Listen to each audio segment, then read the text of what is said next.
Oi pessoal, esse é meu último vídeo do ano e para encerrar 2017 eu vim falar com vocês sobre um assunto que foi muito importante aqui em casa nos últimos meses e foi um marco realmente no desenvolvimento do Nicolas, que é o desfraude.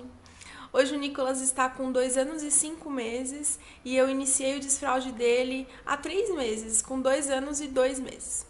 E aí eu vou compartilhar aqui com vocês o que eu fiz, por que eu comecei esse desfraude, que isso eu acho que é o mais importante, e dicas, né, do que eu fiz aqui em casa que deu certo e que podem dar certo para vocês também. Primeiro de tudo, por que eu comecei o desfraude do Nicolas? Algumas pessoas falavam que eu tinha que ter começado antes, outras pessoas falavam que achavam que ele era muito novo para começar, mas o mais importante aqui é você conhecer o seu filho.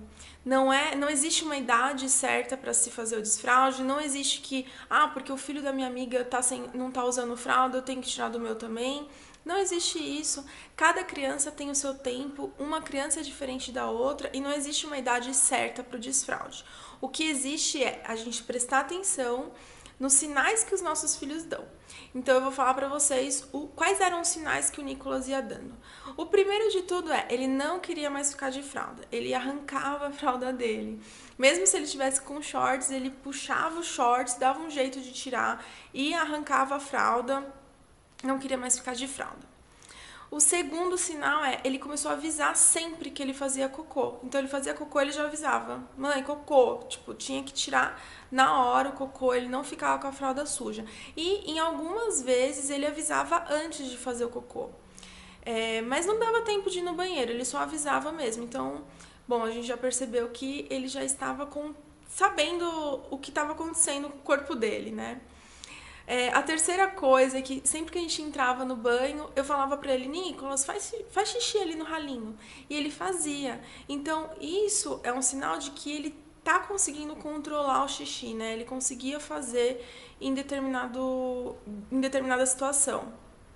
E o ponto principal, assim, que foi quando eu falei: putz, eu tenho que começar o desfraude mesmo, eu acho que ele está preparado, foi um dia a gente estava na natação e já estava quase terminando a aula e ele falou assim: mãe, fazer cocô. Aí eu falei assim: calma, Nicolas, a gente tá aqui na água, a gente já vai acabar a aula, você consegue esperar um pouquinho? E ele falou: sim. Aí a gente terminou a aula lá rapidinho, saí correndo com ele, sentei ele na privada e ele fez o cocô, fez uma bolinha assim de cocô. Mas naquele momento eu falei: ele está preparado, né? Ele está conseguindo controlar a situação, então vamos começar. E aí começamos. E uma coisa que eu acho importante você ter em casa é um pinico e um redutor de assento, né, de privada. Porque tem criança que prefere fazer no pinico, tem criança que prefere fazer direto na privada. O Nicolas mesmo, ele queria sempre usar o pinico e agora ele nem quer usar mais o pinico, ele quer ir na privada, nem usa redutor mais. Então é importante você ter, né, essas duas opções para a criança se sentir à vontade com o que ela achar melhor. E aí, quando a gente começou de verdade, né, o desfraude, eu tirei a fralda dele de manhã e coloquei a cuequinha e falei pra ele: ó, Ni, agora você está sem fralda, então quando você quiser fazer xixi ou você quiser fazer cocô, você avisa a mamãe e a gente vai no banheiro. E aí, gente, uma outra dica agora importantíssima é: lembre seu filho de ir ao banheiro. Não espere que assim que você tirar a fralda ele vai começar a avisar e ele vai sempre. Eu comecei a lembrá-lo e a levar o Nicolas no banheiro de meia em meia hora. Foi tão excessivo que ele começou a ficar nervoso. Ele falou: não quero, não quero, não quero. E aí eu comecei a perceber que eu não tinha que levá-lo sempre no banheiro. Eu perguntava pra ele, de meia em meia hora, eu perguntava: Nicolas, você quer fazer xixi? Não. Nicolas, você quer fazer xixi? Não.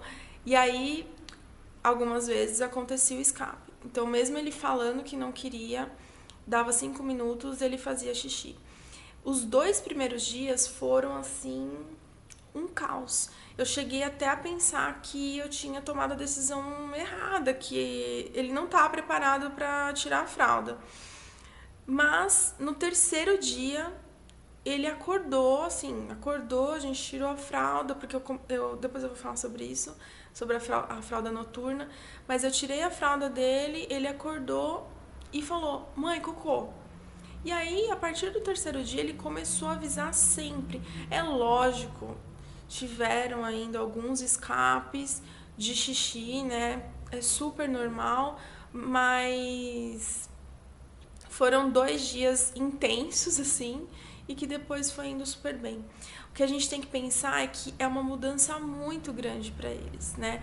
Então vamos com calma, vamos com muito carinho, sem brigar com eles, né? Se acontece algum acidente, para que não seja traumático nem para eles nem pra gente, porque, gente, realmente é uma coisa que pode ser estressante. Então vamos levar numa boa. Uma coisa que eu fiz que eu acho que ajudou bastante ele a entender que, beleza, eu não uso mais fralda, foi, eu tirei mesmo, assim, se a gente ia sair pra ir no shopping ou na casa de alguém, eu não colocava fralda nele. E eu ia sempre lembrando, Nicolas, você tá sem fralda. Se você quiser ir no banheiro, você avisa a mamãe, tá bom? Tá bom, tá bom. E, por incrível que pareça, não aconteceu nenhum acidente, assim, nessas primeiras semanas fora de casa. Então, eu vejo muitas mães falando, né, que colocam a fralda para sair porque tem medo, mas eu acho que isso talvez pode confundir a cabeça da criança e demorar um pouquinho mais para ela entender que ela não está usando fralda. Em compensação, à noite, eu optei por deixar ele de fralda. Então, toda vez que eu ia colocar a fralda dele para dormir, à noite e durante o dia também, quando ele tirava a soneca dele. Então, eu ia colocar a fralda nele e eu falava, olha, eu só estou colocando a fralda em você porque você vai dormir e aí talvez você não entenda que você precisa fazer xixi, tá? Mas se você acordar e quiser fazer xixi, você avisa a mamãe. E aí foi indo, foi indo. A fralda da soneca do dia eu já não coloco mais nele, porque eu comecei a perceber que ela acordava seca, ele acordava sequinho, e aí eu fui tirando. Tiveram alguns escapes, tal, bem pouquinho, mas agora já tá zerado. E a fralda da noite eu ainda coloco, porque ele toma bastante líquido antes de dormir, ainda mais agora que tá quente, ele tá tomando bastante água. E tem dia que acorda molhada a fralda. Então, para evitar estresse, tanto para ele quanto para mim, eu estou deixando ele de fralda durante a noite. Tem gente que fala que não é o certo, mas é o que tá funcionando aqui em casa e tá super bem, gente. Em 3 meses de desfraude, ele teve, assim, poucos acidentes fora de casa. Em casa não teve muito, foi só nesses 2 primeiros dias mesmo. Fora de casa, um xixizinho ou outro, assim, ainda já escapou, mas foi super tranquilo. E eu acho que é isso, né? O respeito com a criança e saber entender o tempo dele. Eu acho que isso é o mais importante. Não tirar porque tá todo mundo tirando, ou tirar porque a escola tá pedindo. As crianças são diferentes, né? Então cada um tem o seu tempo. Eu espero que vocês tenham gostado dessas dicas. Um feliz 2018 para todos nós, que seja um ano maravilhoso. Para mim, 2017 foi lindo, foi maravilhoso e tenho certeza que 2018 vai ser também. Sigam a gente lá no Instagram também, curte esse vídeo, compartilha com suas amigas mamães que estão querendo começar o desfraude ou que estão em dúvida e tal. E até mais. Tchau, tchau.